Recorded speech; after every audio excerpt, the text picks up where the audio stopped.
ഇതിനോടകം സോഷ്യൽ മീഡിയയിൽ വൈറലായ 3 താരങ്ങളെയാണ് നമ്മൾ ഇനി പരിചയപ്പെടാൻ പോകുന്നത്. കാസർഗോഡ് ജില്ലയിലെ ചീമേനി കൂളിയാട് ഗവൺമെന്റ് ഹൈസ്കൂളിലെ വിദ്യാർത്ഥികളായ ആര്യദേവും നവനീതുമാണ് ഈ വൈറൽ താരങ്ങൾ. ആ വൈറൽ കഥ എന്താണെന്ന് അർച്ചന രവീന്ദ്രൻ പറയും.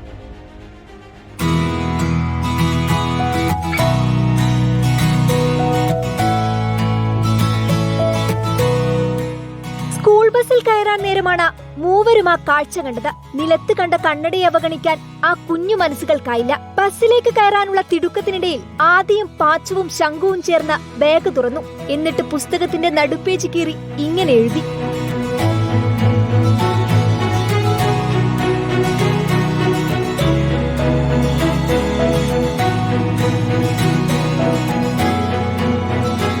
കൂളിയാട് സ്കൂളിലെ കുട്ടികൾ ഈ കണ്ണട വീണ് കിട്ടിയത് ആരും എടുക്കരുത്, തിരിഞ്ഞ ഉടമസ്ഥൻ വന്ന് എടുത്തോളൂ.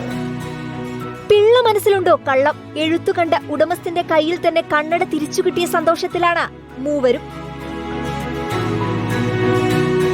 അവർക്ക് കണ്ണിന് കാഴ്ച എപ്പോഴും പത്രം വായിക്കുന്നതാണ് അവർ. അന്നേരം അവർക്ക് നല്ല ഉപകാരമായി പത്രം വായിക്കാൻ. സന്തോഷമുണ്ട്. അത് കളഞ്ഞവർക്ക് തന്നെ തിരിച്ചു കിട്ടട്ടെന്ന് പറഞ്ഞിട്ടാണ്. സന്തോഷമുണ്ട് ഓണറിന് കഴിച്ചോണ്ട്. അവർക്ക് ലഭിക്കണം എന്ന് പറഞ്ഞിട്ട് അറിയാം. വിദ്യാഭ്യാസ മന്ത്രി വി ശിവൻകുട്ടിയും കുട്ടികളുടെ പ്രവൃത്തിയെ പ്രോത്സാഹിപ്പിച്ച് രംഗത്തെത്തി. സാധാരണയായി ഇത്തരം സാഹചര്യങ്ങളിൽ പലരും ശ്രദ്ധിക്കാതെ പോവുകയോ അല്ലെങ്കിൽ സ്വന്തം ആവശ്യത്തിന് കണ്ണട കൈക്കലാക്കാനോ സാധ്യതയുണ്ട്. എന്നാൽ വിദ്യാർത്ഥികൾ തെരഞ്ഞെടുത്ത വഴിയാണ് സമൂഹത്തിന് വലിയൊരു സന്ദേശമായി മാറിയത്.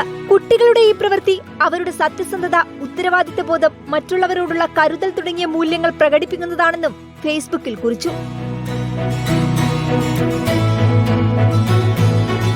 റിപ്പോർട്ടർ, കാസർഗോഡ്.